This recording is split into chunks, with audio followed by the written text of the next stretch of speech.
Olá, boa noite.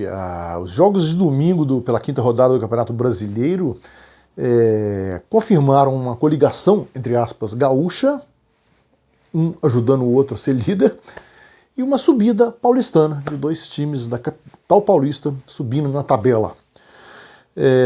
O líder é o Inter, que venceu o Atlético Mineiro no sábado, mas ele dependia do resultado do Vasco e Grêmio em São Januário para poder manter essa liderança. Pois bem, o jogo foi 0-0, um jogo fraco, de poucas chances, que garantiram ao Inter essa liderança. O que teve de mais destaque aos 39 minutos do primeiro tempo, um chute do Alisson na trave, que poderia pôr o Grêmio em vantagem, e aos 16 do segundo, o Cano, uma bola na pequena área, chutou por cima, poderia também pôr o Vasco em vantagem. E o Paulo Vitor ainda fez uma boa defesa aos 34, nada mais de registro, um jogo que o Grêmio ficou na tabela. O Vasco perdeu a condição de 100%, ele que era um dos poucos 100% na tabela aí, está em segundo lugar, ultrapassado pelo Inter, com o Atlético Mineiro ainda em terceiro. Porque o quarto colocado passa a ser o Palmeiras. Enquanto no Allianz Parque dezenas de carros estavam estacionados bonitinho em cima de um tablado em cima do gramado, por causa do drive-in instalado no estádio, para que os torcedores ou fãs de futebol assistissem à final da Champions League, né, entre PSG e Bayern, lá em Lisboa. O jogo foi o clássico com o Santos, Palmeiras e Santos, foi no Morumbi. E o Palmeiras levou a melhor, vencendo por 2-1, um jogo em que o Palmeiras foi melhor realmente do que o seu adversário. Atuou, foi superior, cresceu no segundo tempo, as modificações feitas pelo Vanderlei Luxemburgo foram bem sucedidas, né? O Palmeiras já tinha exigido bastante do João Paulo, goleiro do Santos, muito bom goleiro, por sinal, no primeiro tempo. Ele tinha feito duas grandes defesas, quando aos 43, uma cobrança de falta do Bruno Henrique na barreira, o Alisson saltou na barreira, saltou a bola, carimbou o braço do Alisson junto ao corpo, mas não sei por que cargas d'água chamaram o Vinícius Gonçalves Dias Araújo, o árbitro, para a casinha lá para ver o lance. Ele foi na casinha e, pasmem, marcou pênalti. O braço estava junto do corpo, uma cobrança de falta frontal, não escancarou o braço, nada. Um pênalti absurdo, a meu ver. E o Luiz Adriano cobrou e pôs o Palmeiras em vantagem. Mas logo na saída do segundo tempo, aos 2 minutos, o Santos empatou, uma cobrança de falta venenosa da esquerda do Carlos Sanches, das poucas coisas que ele fez no jogo. O Jobson desviou de cabeça, mas o Ramírez acabou de desviar. O árbitro concedeu o gol contra do Ramírez, que tinha acabado de entrar no jogo, tinha acabado de entrar no time. O Vanderlei foi fazendo as modificações, aí o Patrick de Paula acertou o travessão logo aos 8.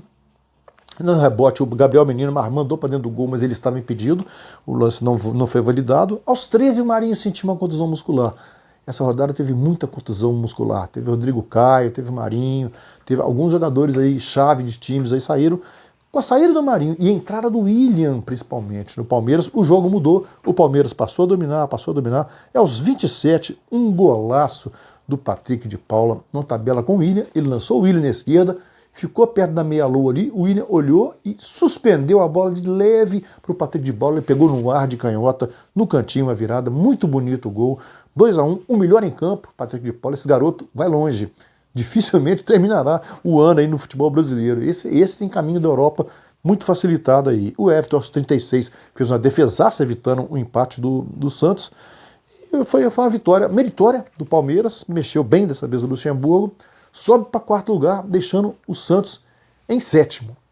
E em sexto lugar está o São Paulo, outro time que também conquistou um resultado muito bom. Agora à noite, terminou a 5 minutos no máximo. Vitória sobre 1-0 sobre o Sport na Ilha do Retiro. O Sport perde a segunda consecutiva em casa. Perdeu do Santos no meio da semana e perde do São Paulo agora. O Fernando Diniz ganha uma sobrevida aí, ganha um pouco de tranquilidade. São Paulo sobe para o sexto lugar na tabela. E ele mexeu bastante no time, radicalmente. Mexeu na zaga, inclusive, né? Diego Costa e Léo Pelé, que é um lateral esquerdo, jogaram na zaga. Ainda entrou o Gabriel Sara de volante, e o Luciano entrou de cara no ataque. Uma mexida drástica, e ele já tinha promovido a entrada do Igor Vinícius no meio da semana. O time mudou radicalmente. E logo aos 5 minutos, uma reposição de bola rápida do Thiago Volpi. O Luciano recebeu para a direita, lançou bem o Pablo com categoria, colocou 1-0 o São Paulo.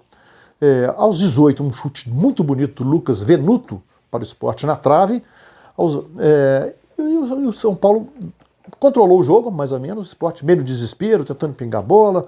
O Maílson salvou um gol do Diego Alves, do Daniel Alves no contra-ataque aos 15 minutos.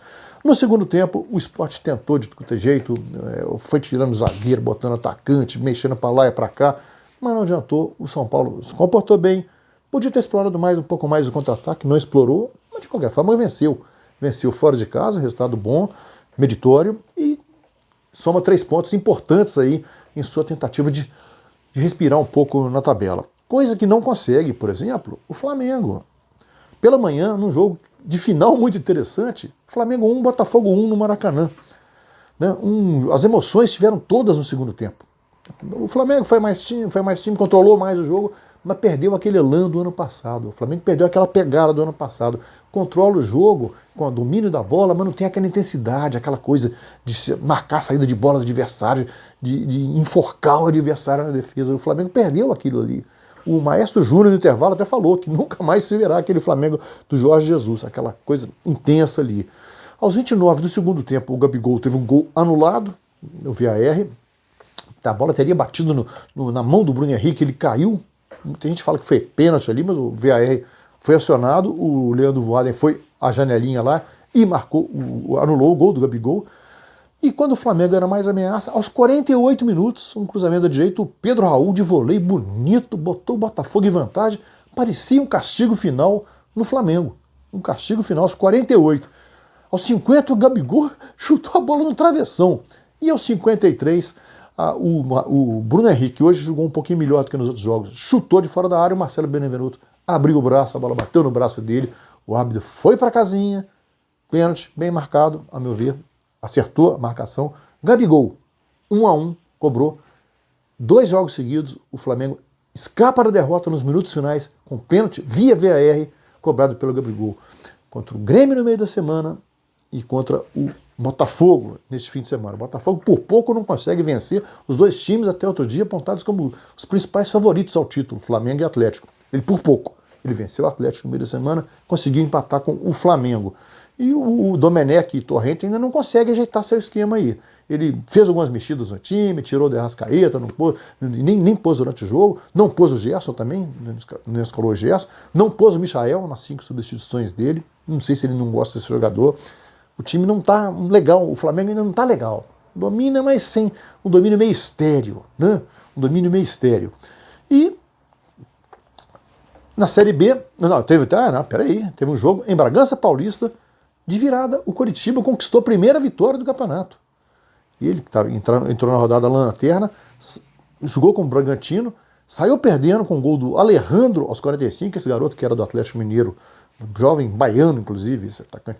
Ele colocou o Bragantino em vantagem aos 45, mas aos 49 um pênalti do Fabrício Bruno no Sassá. Parecia até um coletivo do Cruzeiro na Toca da Raposa. Eles jogavam juntos até o ano passado, caíram juntos com o Cruzeiro para a Série B. O Fabrício Bruno, pênalti, já estava de amarelo, levou o segundo amarelo, foi expulso. Ali mudou o jogo. O Sabino converteu o pênalti, empatou para Coritiba. Logo nos 8 minutos do segundo, Robson botou o Coxa em vantagem. Com 1 a mais, o time do Paraná soube aproveitar a vantagem, cozinhou o adversário e ganhou por 1-0. Vitória providencial aí do Coritiba, que contratou o Jorginho, treinador, no lugar do demitido Eduardo Barroca. Jorginho, campeão do mundo em 94 pela seleção brasileira, antigo lateral direito, esse auxiliar do Dunga na seleção, tudo. E pela Série B, um jogo pavoroso agora em Aracaju, no Batistão. Confiança 1, Cruzeiro 1. O Cruzeiro perdeu um pênalti aos 12 minutos, um pênalti que, a meu ver, não houve. O Marcelo Lima Henrique, eu não sei o que ele viu ali, não tem VAR na Série B. Ele marcou um pênalti absurdo. O Regis cobrou, o goleiro Rafael Santos defendeu muito bem no canto direito. Aos 25, o Raul Cáceres, lateral direito, aqui Paraguai, que jogou no Vasco ano passado, pôs o Cruzeiro na frente, no cruzamento do Regis da esquerda, mas aos 44 o Reis empatou. Uma jogada que no nascedouro dela teve um impedimento ajustado ali, na frente da moça que era bandeirinha, da auxiliar. Ela não viu, estava muito próximo do lance, não viu, era meio ajustado ali. Não dá para culpar, mas houve um erro ali. né? E de qualquer forma, o Reis empatou por Confiança e no segundo tempo não teve jogo. O campo muito ruim, o Confiança jogou a sexta-feira e foi campeão sergipano, cansou-se, o Cruzeiro não conseguiu criar, o jogo terminou para alívio de todo mundo que estava assistindo na TV, pavoroso. O Cruzeiro está com 4 pontos, só não está brigando pela liderança porque perdeu 6, aqueles determinados pela FIFA. Senão estaria com 10, brigando estaria em terceiro lugar na tabela, 1 ponto atrás do líder, que é o Paraná. Então, o Cruzeiro não está em situação catastrófica. É preocupante por causa daqueles 6 pontos. Está competindo, tem 3 vitórias, 1 empate e 1 derrota, mas precisa ganhar mais jogos aí. Ele vai ter que recuperar mais aqueles 6 pontos que ainda fazem falta para ele. É isso aí, meus amigos. Até a próxima.